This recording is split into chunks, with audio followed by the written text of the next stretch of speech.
Workhouse Players present A Pigeon Called Hat by Max Jones. Episode 2.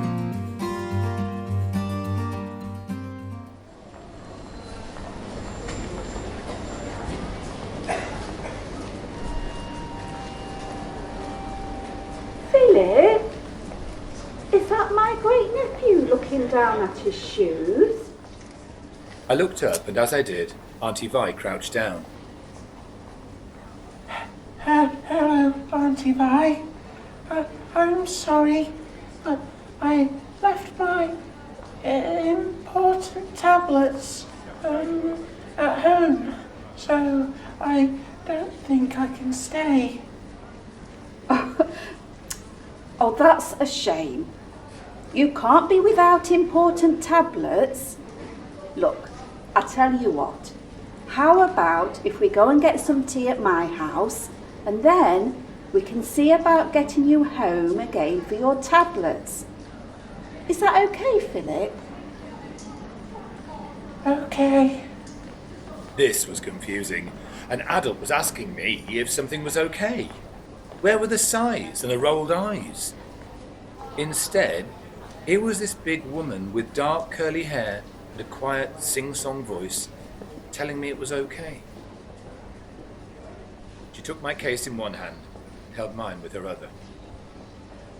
I'm glad you said that, because if I'd have had to crouch there much longer in these shoes, I'd have fallen on my arse. This case is very light for a week's stay. She said a rude word, and now she was laughing. What sort of heathen existence was waiting for me? Maybe she drank. Mum said all of the Welsh people drank all the time. She said being permanently pissed was the only way they could stand living in Wales. All these thoughts piled into my head as Aunty Vi took me out of the station.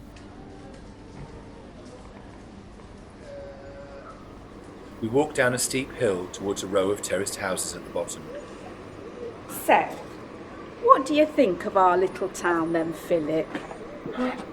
It's nice, Auntie. Maybe better if you lift your head up a bit. You'll see something other than the pavement. It's not our best feature. I looked up and saw the distant green mountains rising above and surrounding the town. It was sunny, and I could see a waterfall cresting over the top of the middle mountain and cascading hundreds of feet down its craggy grey face. I stared at the tumbling water, silent in the far distance, glinting in the sun's rays. I imagined I were a bird flying over the top of it and then soaring at lightning speed down the face of the mountain, parallel to the blue-grey cascade, joyous and free. If I were a bird, I could fly home. I stopped. I like the hills, Auntie. We haven't got any in Lincoln. Well, there's a big one in the middle of the city, but there's a massive great church stuck on it, so it spoiled it a bit. Yes, it's pretty here. Well, if you look ahead of you at the mountains and valleys it is. If you look behind you, though, it's a bit crap, really.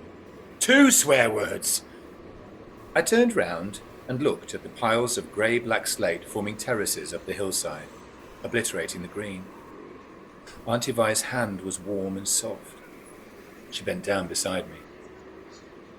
That's all the spoil from the slate quarry where Bryn works. That's my husband, your uncle. It makes the town look a bit rubbish, really. Still, it's better than coal. We carried on walking and eventually arrived at her house. It was an end terrace, better, I thought, because it seemed bigger than the others, with a front door at the side of the house, and so not opening directly off the street. It looked solid and sturdy and well maintained, and there was a neat garden to the side and the back. Not what I was expecting.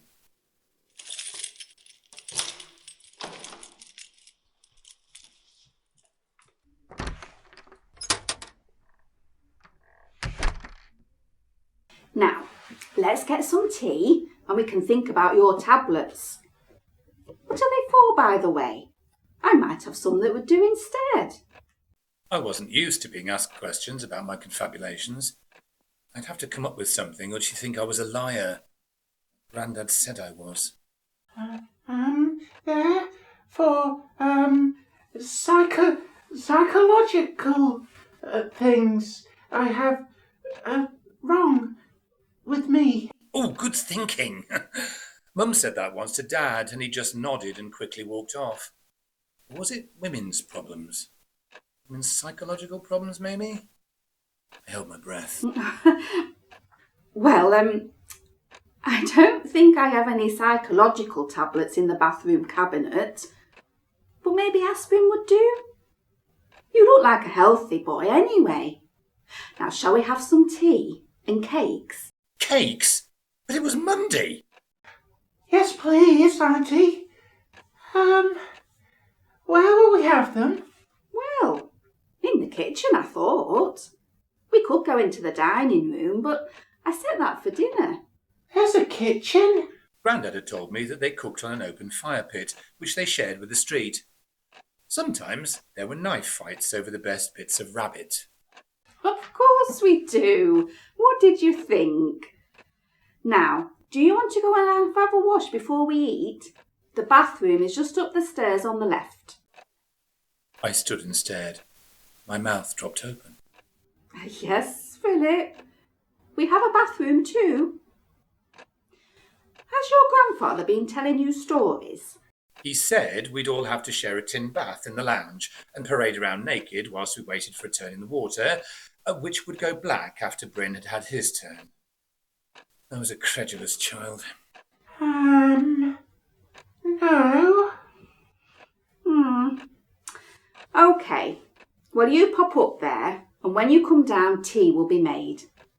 And then we can have a proper chat. A chat? With an adult? This was frightening. I walked slowly up the stairs. The bathroom, when I found it, was modern and spotless, with a green plastic bath, a green ceramic basin, and a big mirror, which was actually tiles. There was hot water and everything. I wasn't sure what I was supposed to wash. There was nice-smelling soap, so I washed my hands.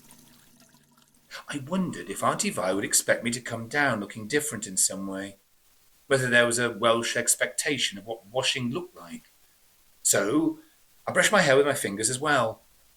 When I got down, there was tea and cakes. Loads of cakes. Now, see if you can eat them all up, would you, Philip? I always bake too much, and then Bryn starts on about them going stale. Yes, I will. As I munched like an express train, Aunty Vi asked me questions, but also listened to the answers. I asked her about what she did, and she told me she wrote articles for a very boring professional magazine. She asked me about Grandad and my family. Now, I started well. Most of it was close to the truth. Then, with Aunty Vi's encouraging smile and quiet interest, I started to embellish a bit. Then a bit more. And by the time I'd filled myself with the last cake, I was off on another planet. I told her about the time that the family cat, who only slept on my bed because we had a special understanding, had woken me when the house was on fire and I saved everyone. No, it was nothing really. Anyone would have done the same. I just got to the dramatic conclusion when my Uncle Bryn came home and filled the kitchen with his massive body. I'd been so caught up in the details of falling beams and being begged by the Prime Minister to become a fireman that I'd forgotten to be nervous about meeting him. He was a giant of a man, tall and broad-shouldered, with curly dark hair, a deep voice, and massive hands. But he was friendly and smiled a lot at me. He asked the same sort of questions as Aunty Vi about my life and school and living in England. It was all going really well until Aunty Vi said, Philip, tell your uncle about the cat and the fire. Amazing it was. Now, the problem with being a confabulator, or A little bloody liar. as my granddad called it, is that you need a good memory. My stories were a one-time only deal. You see, When I was telling them, new ideas would pile in on each other. A twist to add more drama, a reaction that added humour, a choice that made the ending more perilous. But once I'd told the story, I'd forget it. It meant that I could never tell the same story twice. Now, usually this didn't matter. Nobody ever listened to me talk at home. Mostly they talked over me, and nobody ever asked me to repeat myself. I could prattle on all day and it didn't matter.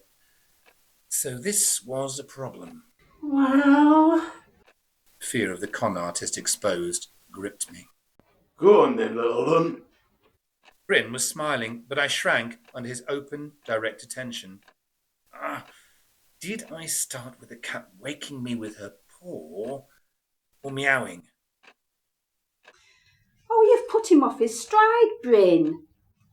So the cat woke them all up with her meowing, and then she clung onto Philip's back as he got his brother out of bed and pushed him down the stairs to save him. Then, listen to this, him and the cat went back in to save Thomas, who had fallen asleep in a chair with a cigar which had set light to the massive paper he was reading. It was my older brother who started the whole thing. Okay, yes, so that was in an episode of Dixon of Dock Green. Hero he is. She wasn't laughing at me. She wasn't humiliating me.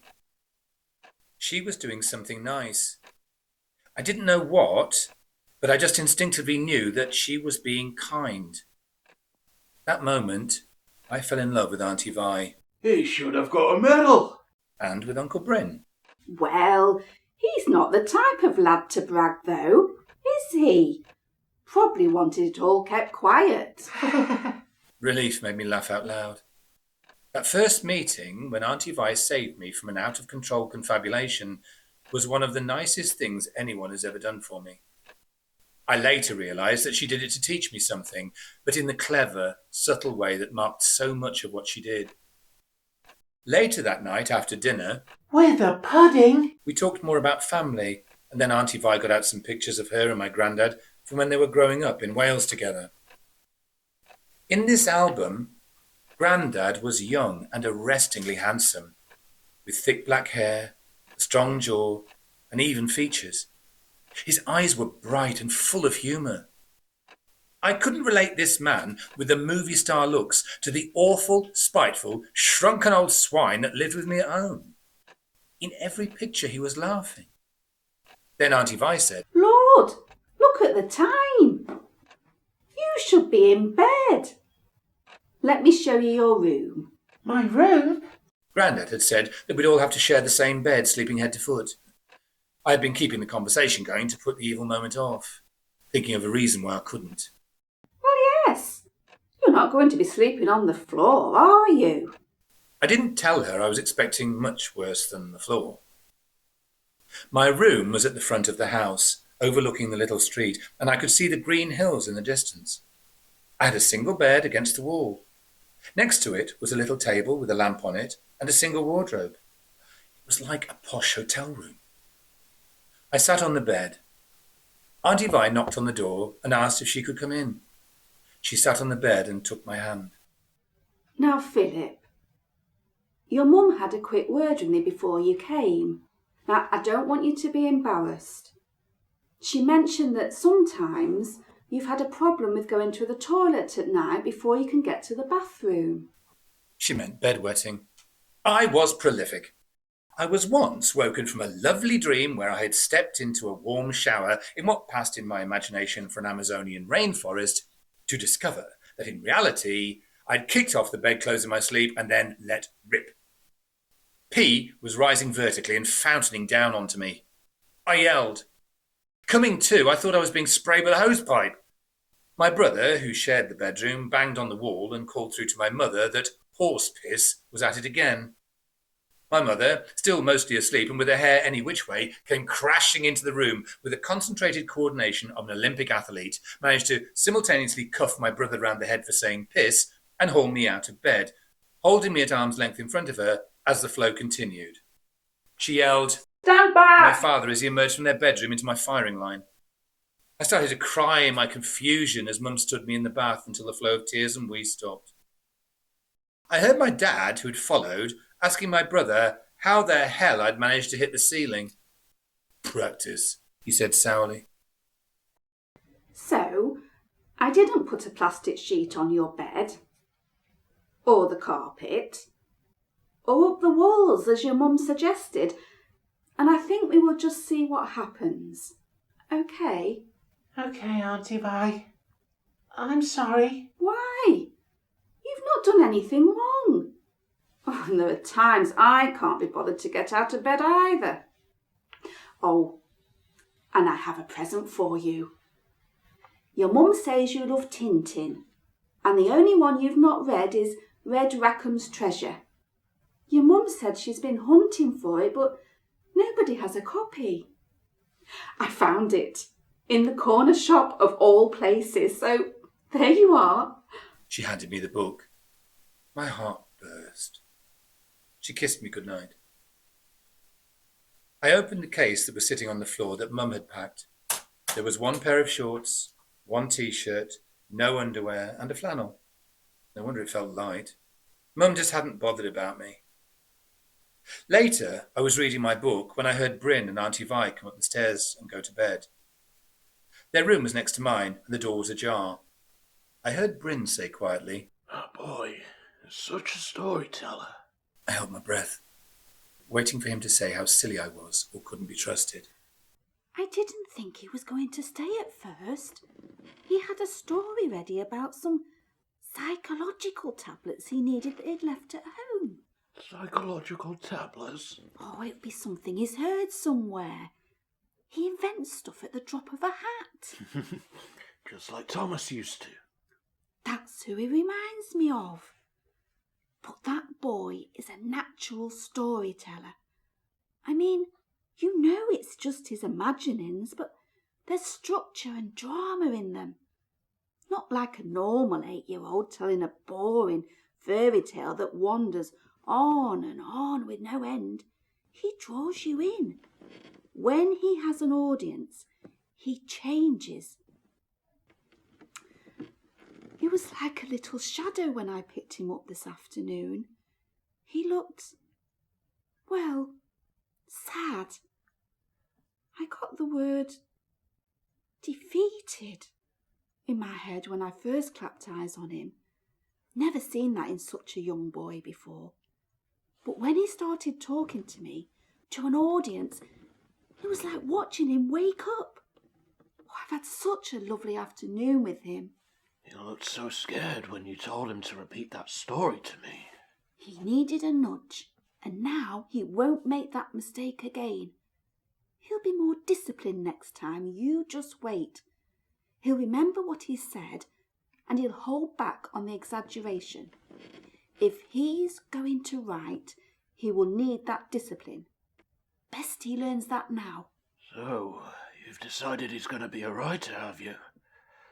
Well, you've got your new cause to support then. I don't know why you're doing it, though. Because he lives those stories. And I don't think he's having a very nice time at home at the moment. I don't want that to get squashed out of him. I want him to shine for a bit. He'll be gone at the end of the week. I don't want you to be upset, but I suppose it will give you a change from the old bags you spend your mornings with anyway. Oh, Janice and Blodwin are okay. Anyway, I'm taking him with me tomorrow. I think he'll be my secret weapon once he finds his feet. It's mostly exaggerated rubbish we talk anyway. It's got boring and samey. He'll be a change. Oh, great. I'll have the two of you going on about their nonsense when I get home. One in each ear. Can't wait.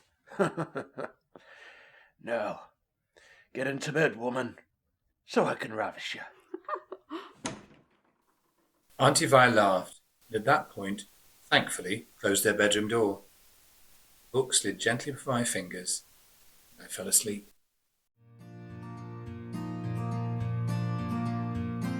You have been listening to A Pigeon Called Hat by Max Jones, featuring Anthony Weaver as Philip, aged 8, 15 and 20, Uncle Bryn, and Philip's dad. Man Dostin played Aunty Vi. Sam Daniel played Grandad. Margaret Forster played Mum.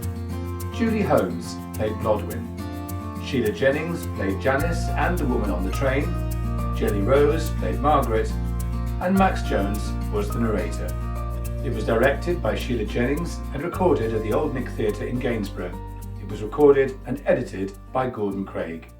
This has been a Workhouse Players production.